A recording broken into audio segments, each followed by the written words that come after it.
მოგესალმებით, მივესალმებით ჩვენს ერთგულ ინტერნეტ მაყურებელს. გრძელდება სასარგებლო ტრადიცია, ეგრეთ წოდებული გაცნობითი ხასიათის ლაივ სტრიმები აბიტურიენტებისათვის, მათი მშობლებისათვის და რაც საკვირველია ნებისმიერი დაინტერესებული ადამიანისათვის. დღეს ჩვენ თითქმის დასკვნითი ნაწილი გვაქვს ამ პროგრამისა და ჩვენი სტუმარია კომპიუტერული ტექნოლოგიებისა და საინჟინრო საქმის ფაკულტეტის სწავლების პროცესების ადმინისტრატორი მარიამ დედაბრიშვილი. მარიამ, მოგესალმებით პირველ რიგში. ჩვენ ვიწყებთ საუბარს ისეთ თემაზე, ისეთ სფეროზე, რომელსაც ზედმეტი წარდგენა ალბათ არ სჭირდება მისი აქტუალურობიდან, პოპულარულობიდან და ბაზარზე მოთხოვნიდან გამომდინარე. იმიტომ რომ დღითი დღე ჩვენ ვინაცვლებთ ციფრულ სამყაროში, საინფორმაციო ტექნოლოგიების სამყაროში და ამის აკადემიური მხარე რამდენად მნიშვნელოვანი არის, ეს ზედმეტი იმის გარეშე შეგვიძლია წარადგინოთ. შავი ზღვის საერთაშორისო უნივერსიტეტის კომპიუტერული ტექნოლოგიების ფაკულტეტზე ვსაუბრობთ. რას ვთავაზობთ, რა პროგრამებს და რითია ისინი გამორჩეული ბაზარზე არსებული მსგავსი პროგრამებისგან და თუ არსებობს საერთოდ მსგავსი პროგრამები. მივესალმებით ჩვენს მსმენელებს პირველ რიგში, მოგესალმებით კიდევ ერთხელ სალომე. მიხარია რომ დღეს თქვენი სტუმარი ვარ. შევეცდები მაქსიმალურად მოგაწოდოთ ინფორმაცია ჩვენი ფაკულტეტის შესახებ, რომელიც უნივერსიტეტის დაარსების დღიდან 1995 წლიდან არსებობს. თუმცა პირველად იყო მხოლოდ საინჟინრო საქმე და მხოლოდ რამოდენიმე წლის შემდეგ, დაახლოებით 2 წლის შემდეგ დაემატა კომპიუტერული ტექნოლოგიები. დღესდღეობით ჩვენს სტუდენტებს ვთავაზობთ რამოდენიმე პროგრამას. საბაკალავრო დონეზე გვაქვს ინფორმატიკა, როგორც ქართულ, ასევე ინგლისურ ენაზე. გვაქვს სამრეწველო მენეჯმენტი და ტექნოლოგია მხოლოდ ინგლისურ ენაზე. ხოლო რაც შეეხება მაგისტრატურას, გვაქვს კომპიუტერული მეცნიერება ორივე ენაზე, როგორც ქართულ, ასევე ინგლისურ და გვაქვს დოქტორანტურა მხოლოდ ინგლისურ ენაზე. რაც შეეხება ჩვენი პროგრამების გამორჩეულობას, მინდა ხაზი გავუსვა, რომ ნამდვილად დღესდღეობით ესე იგი კომპიუტერების მცოდნე ადამიანი ძალიან მოთხოვნადია ბაზარზე. რადგანაც ძალიან კარგად ვიცით, ესე იგი თუ როგორი ტენდენციები და როგორი სისწრაფით ვითარდება ტექნოლოგიები. ჩვენი ფაკულტეტი მინდა გითხრათ, რომ არ გამოირჩევა სიმრავლით, თუმცა ჩვენი აქცენტი არის მთავარი ხარისხზე გაკეთებული და ვცდილობთ, რომ ესე იგი მაქსიმალურად მივაწოდოთ ისეთი პროგრამები სტუდენტებს, რომელიც გამოადგებათ მათ შემდეგ კარიერულ ცხოვრებაში. ინფორმატიკის სფერო მოიცავს ძალიან ბევრ მიმართულებას, ყველას ვერ ჩამოვთვლი, მაგრამ მაგალითისათვის გეტყვით, რომ ძირითადი მიმართულებები, რომელიც ინფორმატიკაში არსებობს, ჩვენს ფაკულტეტზე ისწავლება საფუძვლიანად. როგორებიც არის, მაგალითად პროგრამირება, სისტემური პროგრამირება, ქსელის ადმინისტრირება, მონაცემთა ბაზების ადმინისტრირება, სხვადასხვა მობილური აპლიკაციების შექმნა და ასე შემდეგ. რაც შეეხება თვითონ ინგლისურენოვან პროგრამებს, ამაზეც მინდა დავკონკრეტო და ხაზი გავუსვა, რომ ძალიან დიდი ესე იგი წარმატების მომტანია მინდა გითხრათ სტუდენტებისთვის, მათთვის, ვინც ინგლისურ ენაზე სწავლობენ და რატომ. ინგლისურ ენაზე სწავლა ხელს უწყობს მათ, შემდეგ მონაწილეობა მიიღონ სხვადასხვა პროგრამებში და ასევე დასაქმდნენ საერთაშორისო დონეზე. პირადად ჩემი გამოცდილებით გეტყვით, რომ როდესაც სტუდენტი ვიყავი, ჩვენი კურსდამთავრებულია, როგორც საბაკალავრო, ისე სამაგისტრო და ახლა PhD-ს მარიამ. როდესაც ვიყავი ესე იგი სტუდენტი, ჯერ კიდევ ახლა სტუდენტი ვარ, თუმცა საუბარი მაქვს სამაგისტრო სწავლებაზე, მონაწილეობა მივიღე გაცვლით პროგრამაში, სადაც იმის გამო, რომ სწავლა დასრულებული მქონდა ინგლისურ ენაზე, არ მომთხოვეს დამატებითი სერტიფიკატი. საუბარი მაქვს TOEFL-ის და IELTS-ის და ასე შემდეგ საერთაშორისო სტანდარტების. რა თქმა უნდა, არ არის პრობლემა ამის გაკეთებას, თუმცა ეს არის ერთ-ერთი ხელშემწყობი და გამარტივებული გზა მათთვის, ვინც დავუშვათ გეგმავს, რომ საზღვარგარეთ მიიღოს გამოცდილება სწავლების.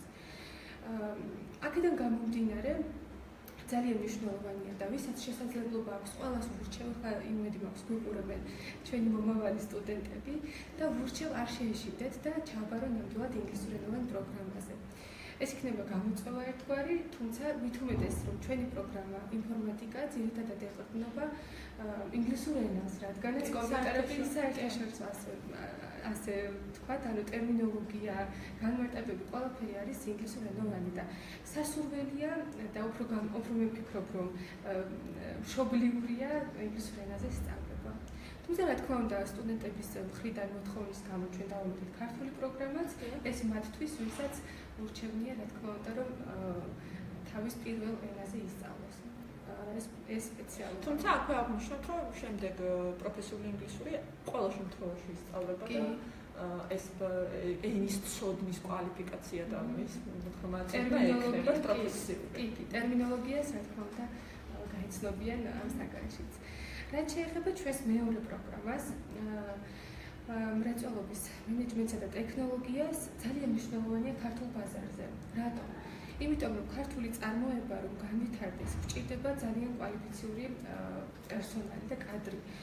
ჩვენ საშუალებას ვაძლევთ სტუდენტებს შეისწავლონ დაწყებული A-დან დასრულებული ჰოემდე, ასე ვთქვათ, A-დან ჰოემდე, ყველა ის საჭირო ეტაპი, რომელიც მათ წარმოებაში გამოადგებათ და გააძლიერებენ შემდგომში ჩვენს ქართულ ბაზარს.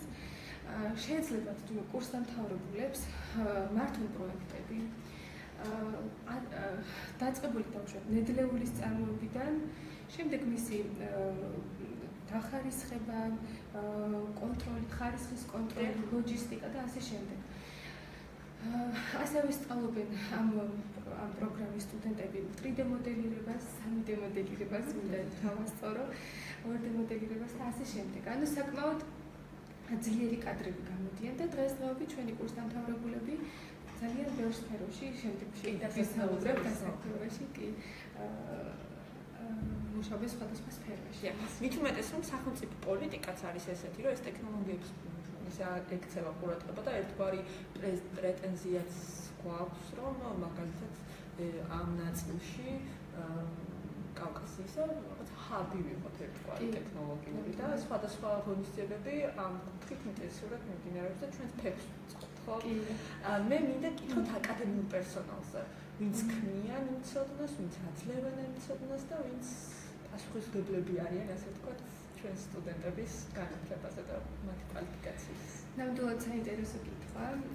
ვინაიდან ჩვენი ფაკულტეტის აკადემიური პერსონალი გამოირჩევა ნამდვილად მაღალი დონის ცოდნით და მსოფლიო დონის შემიძლია ვთქვა. ყავს ძლიერი მათემატიკოსები, ძლიერი სტატისტიკოსები და ასე შემდეგ, ანუ კონკრეტულად არ დავკონკრეტდები სახელების დასახელებით, თუმცა ნამდვილად შეგიძლიათ ინფორმაციაც მოიძიოთ ნებისმიერ ლექტორზე და ნახავთ თუ როგორი წარმატებული ადამიანები არიან ისინი და მსოფლიოში აღიარებული. ასევე ამის გარდა ვინაიდან კომპიუტერული ტექნოლოგიები დღითიდღე ვითარდება და ახალი ენები იქნება, ახალი საჭირო ინფორმაცია შემოდის, ჩვენ ვიწვევთ ხოლმე პრაქტიკოს ლექტორებს სხვადასხვა კომპანიებიდან, რომლებიც სტუდენტებს აცნობენ თანამედროვე ტექნოლოგიებს, ასე ვთქვათ, ანუ ფეხს უწყობენ ამ ტექნოლოგიების განვითარებას და შემდგომ გადასცემენ ჩვენ სტუდენტებს ამ თავიანთ გამოცდილებას. ასევე გვაქვს ეგრეთ წოდებული homecoming, ხო? რაღაც სხვადასხვა კურსდამთავრებული წარმატებული მოდიან საკუთარ გამოცდილებას უზიარებენ ამ კითხვითაც აქტიური ფაკულტეტია. ბევრი წარმატებული სტუდენტი გვაქვს მაგიან. მე მგონი აქედან გამომდინარეც წარმატებული სტუდენტები ხვდებიან და უზიარებენ თავიანთ გამოცდილებას და იმ გზას, რომელიც მათ გაიარეს, აცნობენ ჩვენს სტუდენტებს, რომელიც რა თქმა უნდა დიდი мотиваციის წყაროა ჩვენი სტუდენტებისათვის. ასევე მინდა გითხრათ გაცვლით პროგრამებზე. არაერთი შესაძლებლობა ეხსნებათ. მათ შორის ზოგადად შავი საერთაშორისო უნივერსიტეტის სტუდენტებს და კონკრეტულად საინფორმაციო ტექნოლოგიების ვინც ეუფლება. არსებობს სხვადასხვა პროექტები, დაადის პროექტი, ერასმუს პლუსის პროექტი, რომელშიც არიან და აქტიურად მონაწილეობენ თქვენი სტუდენტები. ამასთან დაკავშირებით რა ეხლა ამ ჟამაცად იმყოფებიან ჩვენი სტუდენტები, რამდენი მოგახსენებთ ჩვენ გვაქვს Erasmus+-ის პროგრამა, ასევე დაადის პროგრამა და ამ პროგრამების ფარგლებში სტუდენტები მონაწილეობას იღებენ ევროპის ქვეყნებში გაცვლით პროგრამაში.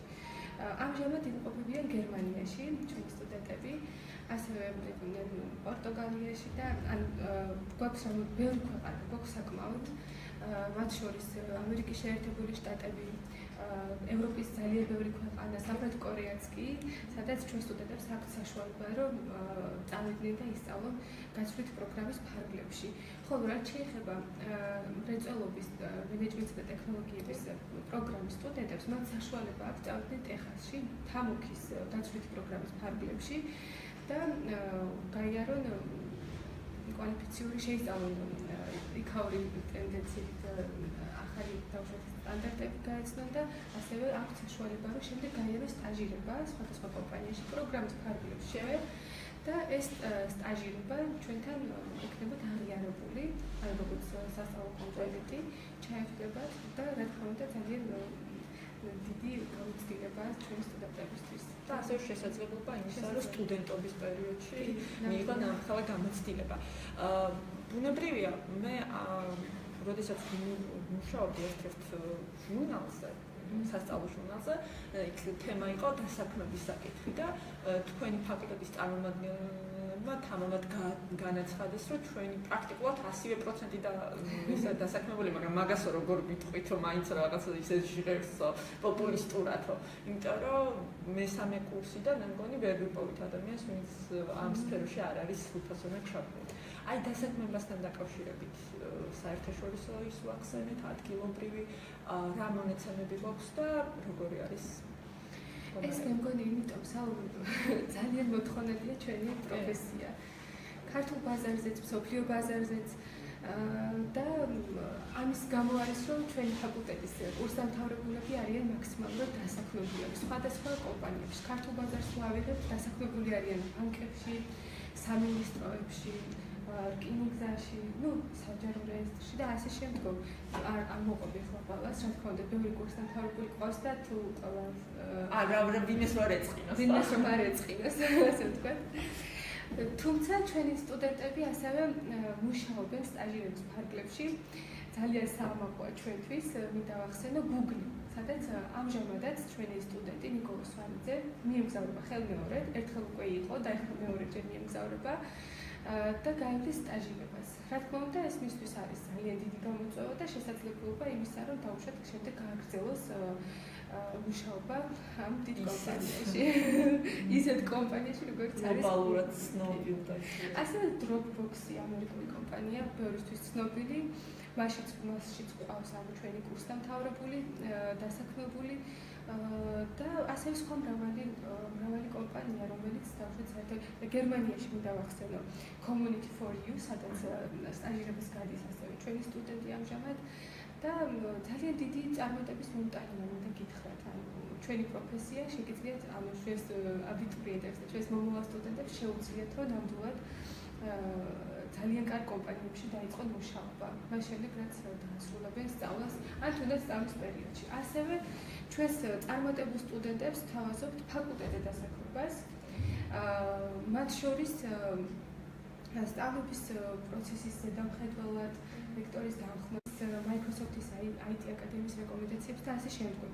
ასევე ჩვენ თვალს ვადენებთ და ვცდილობთ, რომ ყველანაირად გავითვალისწინოთ საერთაშორისო აკრედიტაციის ცენტრების, მათ შორის ABET-ის და სხვა MUDEC-ის და ასევე სხვა აკრედიტაციის ცენტრების რეკომენდაციებს, რაც უზრუნველყოფს მაღალი ხარისხის სწავლებას, რა თქმა უნდა. და ეს არის გარანტია იმისა, რომ ჩვენი სტუდენტები მაღალ კვალიფიციურ ცოდნას იძენեն ნამდვილად ჩვენს ფაკულტეტზე. ასე რომ ძვირფასო აბიტურიენტებო, მოგბრძანეთ ჩვენს ფაკულტეტზე, ნამდვილად მიიღებთ მაღალ კვალიფიციურ ცოდნას, რაც იქნება გარანტია იმისა, რომ თქვენ იქნებით წარმატებულები თქვენს სფეროში, მომავალში, როდესაც დამთავრებენ უნივერსიტეტზე. ასევე მინდა ვთქვა, რომ თქვენი ფაკულტეტის ბოლოს, საუკრის ბოლოსკენ აქტივობის ფარგლებში მაგალითად იმართება საერთაშორისო ადგილობრივი ოლიმპიადები. ანუ თქვენ ამ კუთხითაც ხართ ჩაბმული ინფორმატიკის ოლიმპიადას უმასპინძლეთ სულ რამდენიმე კვირის წინ და ეს იყო საკმაოდ მაღალი რანგის, მაღალი დონის ღონისძიება და ჩვენ ასევე ვამზადებთ საერთაშორისო ოლიმპიადებისთვის სტუდენტებს. აი ეს კუთხე როგორ მიმდინარეობს ამ კუთხით მუშაობა და რა არის ჩვენი პრიორიტეტი? რატომ არის უფრო სწორად ეს ასეთი მნიშვნელოვანი? ჩვენ სტუდენტებს ვთავაზობთ პროგრამირების ოლიმპიადებს. აგრეთვე გახსნილია ინტენსიური კურსები ფაკულტეტზე, სადაც შეუძლიათ რომ მოემზადონ და შეისწავლონ ძირითადი ალგორითმები, რომელიც საჭიროა პროგრამირების ოლიმპიადაში წარმატების მოსაპოვებლად. ამჟამად მართლაც რამოდენიმე დღის წინ ჩატარდა ოლიმპიადა, ეს იყო მეოთხე ზამთრის ოლიმპიადა. ტრადიცია ნამდვილად, რომელიც ჩატარდა შავი ზღვის უნივერსიტეტის ხარდაჭერითა და ინფორმატიკის ოლიმპიადების ხარდამჭერი ასოციაციის მიერ, რომლის ხელმძღვანელი ბატონი გოჩა მანდარია ჩვენი პატრიციმული ლექტორია და მას ვამბობთ ჩვენს სტუდენტებს, ანუ რომლებსაც გადაამზადებს და ასე იგი ამზადებს ოლიმპიადებისთვის. რატომ არის მნიშვნელოვანი ზოგადად ოლიმპიადები? მოგახსენებთ, ოლიმპიადაში სტუდენტები იღებენ ძალიან დიდ გამოცდილებას პირველ რიგში და შემდგომ მათი სახელები ფიქსირდება იმათ ასე ვთქვათ, საძიებო სისტემებში, ისეთი კომპანიების საძიებო სისტემებში, როგორიც არის Google, როგორიც არის დაუშვათ Microsoft-ი, სადაც ესაჭიროებათ კვალიფიციური პროგრამისტები. ხოლო პროგრამირების ოლიმპიადები, ეს არის მათთვის ბიძგი. ანუ მათი სახელები უკვე დაფიქსირებულია იმ ბაზაში, იმ საძიებო სისტემაში, სადაც ამ კომპანიებს შეუძლია წარმატებული პროგრამისტების მოძიება. ასე რომ ძალიან დიდი მნიშვნელობის მქონია ეს ფაქტორი ნამდვილად და ჩვენ გვიამაყება, რომ ჩვენი სტუდენტები ნამდვილად აქტიურად არიან ამაში ჩაბმულები და რა თქმა უნდა მათ აქვთ საშუალება, რომ შემდგომ უფრო წარმატებულები გახდნენ. მე მინდა ვკითხოთ სოციალურ ცხოვრებაზე ფაკულტეტის. ასევე მნიშვნელოვანი ნაწილია, რასაკვირველია, იმიტომ რომ ჩვენი სტუდენტები გარდა ეს რუტინი, ესეთი საკმაოდ მძიმე სასწავლო პირობებისა და ისეთი რუტინის იმისა, არიან ჩართული სხვადასხვა საინტერესო ღონისძიებებში. რამდენად ექცევა ყურადღება ფაკულტეტის მხრიდან ამ კუთხეს სტუდენტების ცხოვრების? ჩვენ ძალიან ვცდილობთ რომ ვიყოთ აქტიურები ამ კუთხით, ვინაიდან უკვე დათბა, ეხლა უკვე იდეები მოდის სტუდენტების მხრიდანაც და ფაკულტეტის წარმომადგენლების მხრიდანაც, რომ დაიგეგმოს სხვადასხვა აქტივობა, მათ შორის, გასვლითი შესაძლებელია ექსკურსიები, რაღაც თამაშები და ასე შემდგომ. ასევე გვაქვს შემეცნებითი ტურებით ინოვაციების ლაბორატორიაში და ტექნოპარკშიც ვსტუმრობთ ხოლმე და შემეცნებითი კუთხითაც ასევე დასვენების თუ აღმოჩენის მხრივაც, ანუ ვცდილობთ რომ ვიყოთ ძალიან აქტიური. ასევე გვაქვს საზაფხულო სკოლა. კი, შაშანი ხო? საკმაოდ წარმატებით ჩაიარა და აი თქვენ როგორც ფაკულტეტს ეს არ არის მე-12 კლასელები, მე-11 კლასელები, საკმაოდ მცირე ასაკის სკოლის მოსწავლეები იყვნენ, მონაწილეები. აი რატომ აქცევთ ესე ვთქვათ, რიტორიკული კითხვა რო დავსვათ, რატომ აქცევთ ყურადღებას ასეთ მცირე ასაკში ამ მოსწავლეებს მოდიან სხვადასხვა აქტივობაში არიან ჩართული, სასწავლო პროცესში არიან ჩართული და შემდეგ რაღაცა პროდუქტს ქმნიან კონკრეტულად.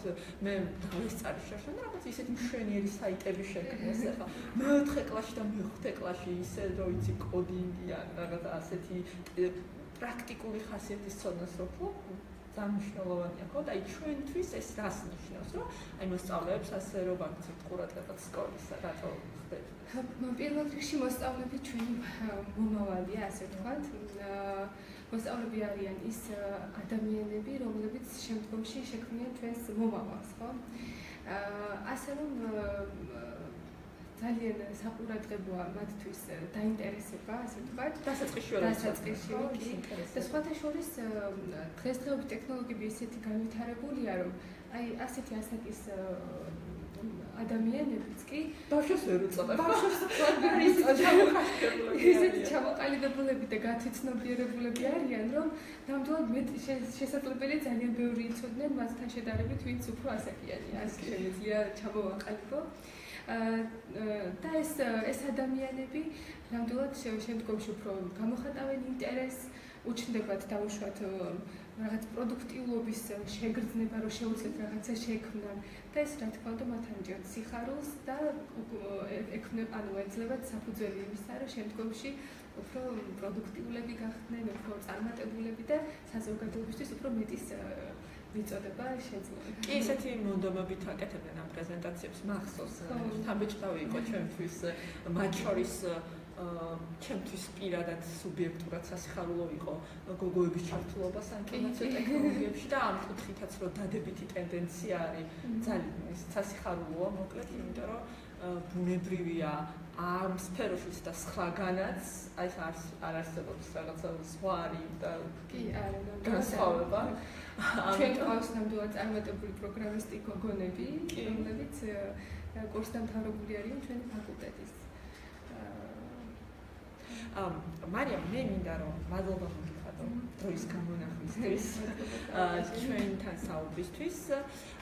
ამით ფაკულტეტების გაცნობითი ხასიათის შეხვედრები live stream-ის ეთერში დასრულდა. შეგახსენებთ, რომ ჩვენ მოვისმინეთ ხუთივე ფაკულტეტის წარმომადგენლის ესე გაცნობითი ხასიათის ლექცია შეხვედრა და დასკვნითი შეხვედრის სახით შემოგთავაზებთ შავი ზღვის საერთაშორისო უნივერსიტეტის რექტორთან ილიას ჩილოხისთან მსგავსი ფორმატის შეხვედრას. დიდი მადლობა. მადლობა.